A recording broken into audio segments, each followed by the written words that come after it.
Bismillahirrahmanirrahim.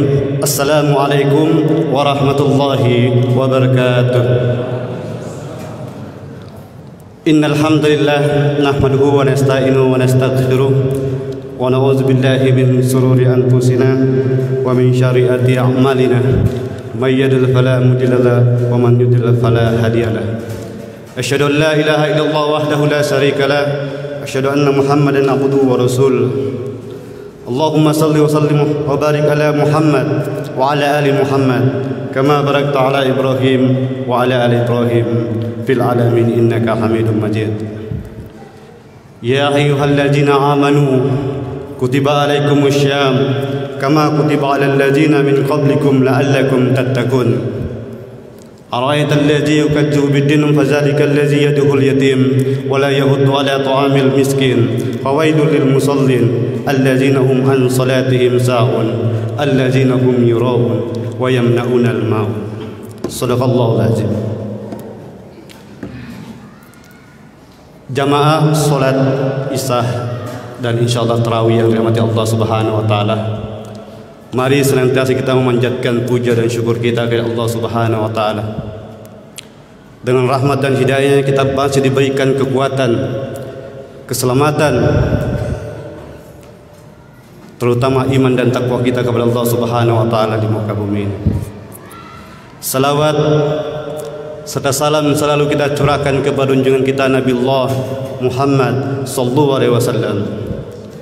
Dengan perjuangan beliau, para sahabat, tabi'in, para ulama, para ustadz, hingga sampai saat ini kita diantar dari zaman jahiliyah menuju zaman ilmiah saat ini. Dalam arti hidup di zaman ilmiah sudah tentu berbentuk ilmu pengetahuan yang kita dapat dalam kehidupan kita sehari-hari. Jamaah yang dirahmati Allah Subhanahu wa taala, izinkanlah kami sedikit menyampaikan insyaallah Subhanahu wa taala atau sering disebut kultum, kuliah terserah antum bilang ya. Tapi insyaallah sedikit aja sesuai dengan mukaddimah yang kami sampaikan tadi dari surah Al-Baqarah ayat 183 dan surah Al-Maun. Jemaah yang dirahmati Allah Subhanahu wa taala, tentu kita sudah hidup di zaman modern, zaman ilmiah atau di abad 21. Itu artinya kita sudah modernisasi. Para ulama berpendapat di zaman kita itu jangan lupa al-Islam dinul hadarah, dan yang kedua al-Islam dinul syahadah. Al-Islam dinul hadarah, Islam itu berkemajuan, Islam itu berkeadaban, dan Islam itu berkemajuan, berkeadaban sesuai dengan peradabannya saat ini. Dan jangan kita lupa kalimat yang kedua melengkapi kalimat pertama, al-Islam dinul syahadah. Islam itu persyaratan kita kepada Allah Subhanahu wa taala, pengakuan kita kepada Allah Subhanahu wa taala. Asyhadu an la ilaha illallah, asyhadu anna Muhammadar Rasulullah. Kita bersaksi tiada Tuhan selain Allah dan Nabi Muhammad itu adalah utusan Allah. Dan kita sudah berikrar menjalankan bentuk yang diperintahkan oleh Allah dan Rasulnya dan menjauhi segala bentuk larangannya. Jemaah yang dirahmati Allah Subhanahu wa taala, dalam arti surah Al-Baqarah ayat 183 tentu kita sudah sering murajaah, sering diulang-ulang, sering diingat. Hai orang-orang yang beriman, diwajibkan atas kamu berpuasa sebagaimana diwajibkan orang-orang sebelum kamu agar kamu bertakwa. Jemaah yang dirahmati Allah Subhanahu wa taala, bisa kita petik ayat ini ada 3 poin yang perlu kita ketahui. Yang pertama, himbauan kepada kita sebagai orang-orang yang beriman. Alhamdulillah saat ini, detik ini yang ada di Masjid Al-Ijtihad, kita masih sebagian orang-orang yang diserukan oleh Allah Subhanahu wa taala yaitu beriman. Yang kedua, Allah menjelaskan berpuasa orang-orang sebelum kita. Maka dari itu contoh dan lain sebagainya sudah ada jadikan teladan kita bagi kehidupan kita sehari-hari. Tentu teladan buat kita para generasi-generasi mulai dari para Nabiullah Muhammad SAW, para sahabat hingga sampai ke bawah. Dan yang ketiga, poin ketiga yaitu tujuan Allah Subhanahu wa taala adalah berproses dari orang-orang yang beriman, orang-orang yang menjalankan perintahnya, dan insyaallah orang-orang itu akan bertakwa. La'allakum tattaqun. Jemaah yang dirahmati Allah Subhanahu wa taala, maka kita prospek pada zaman saat ini kita dilanda segala bentuk musibah, maka perlu tentu dengan tema surah Al-Ma'un itu bisa mengantarkan kita untuk selalu mengingat kepada Allah Subhanahu wa taala. Ada ayat menjelaskan kepada kita, yaitu bulan Ramadan adalah bulan saatnya kita diminta meninggalkan rutinitas kita atau keseharian kita dalam menjalankan aktivitas kita sehari-hari. Biasanya kita sering makan, minum dan sebagainya, maka Allah melarang kita untuk minum dan makan di siang hari.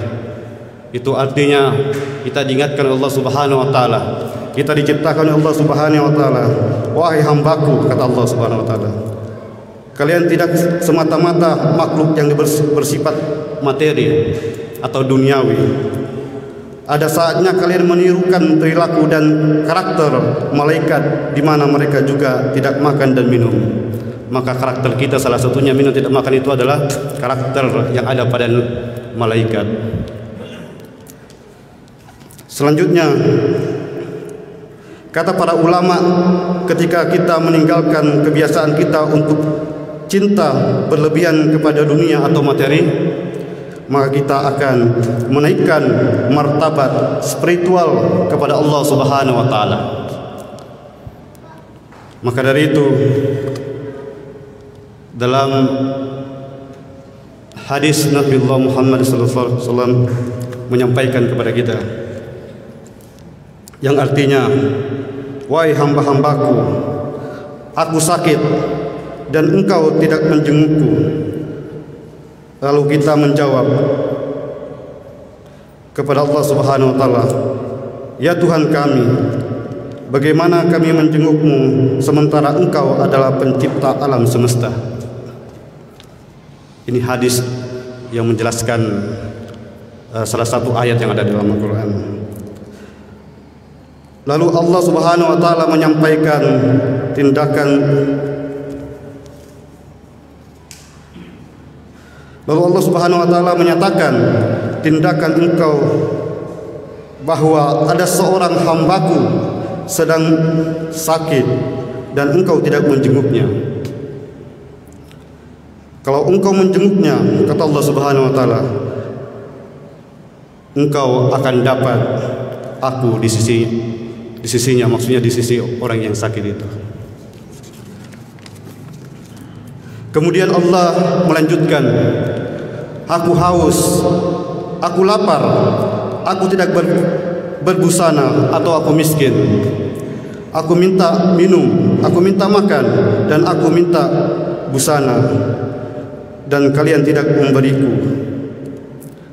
Dan kita selalu menjawab, atau manusia yang sering menjawab, ya Tuhan kami, bagaimana kami memberi makan, minum dan busana, sedangkan engkau rahmatan lil alamin, rahmat segala alam, yang memberikan rezeki dan lain sebagainya. Lalu Allah Subhanahu wa taala menjelaskan, tidakkah kalian lihat ada seorang hambaku yang lapar, haus dan tidak berbusana, semuanya itu meminta kepadamu. Jika kalian memberinya, tentu engkau akan mendapatkan aku di sisi mereka. Jemaah yang dirahmati Allah Subhanahu wa taala, hadis tersebut menjelaskan kepada kita betapa rindunya Allah Subhanahu wa taala kepada kita, betapa cintanya Allah kepada kita. Ayat tersebut menjelaskan bahwa Allah pengen sekali kita melihat lagi kiri kanan kita, tetangga-tetangga kita, baik itu yang lapar, miskin, haus dan sebagainya, agar kita la'allakum tattaqun. Maka dari itu, pada hakikatnya beribadah kepada Allah Subhanahu wa taala adalah ketakwaan kita kepada Allah Subhanahu wa taala. Tentu ketakwaan itu perlu berproses, yaitu mendeteksi ibadah kita kepada Allah Subhanahu wa taala. Karena ini adalah zaman terbaru, para ilmiah dan berkemajuan.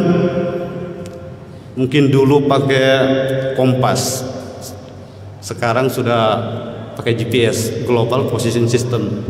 Sudah jelas ya posisi kita, kualitas kita, ibadah kita kepada Allah itu bisa dideteksi.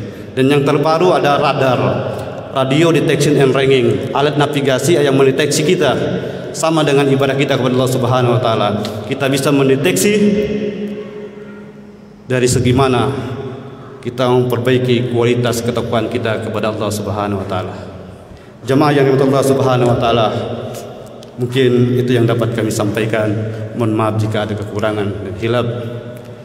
Kekurangan itu datangnya tentu dari kami sebagai manusia yang tidak luput dosa dan ilmu. Dan jika kebenaran, pasti itu datang dari Allah Subhanahu wa taala, hidayah dari Allah Subhanahu wa taala. Billahi bisabil haq fastabil khairat. Wassalamualaikum warahmatullahi wabarakatuh.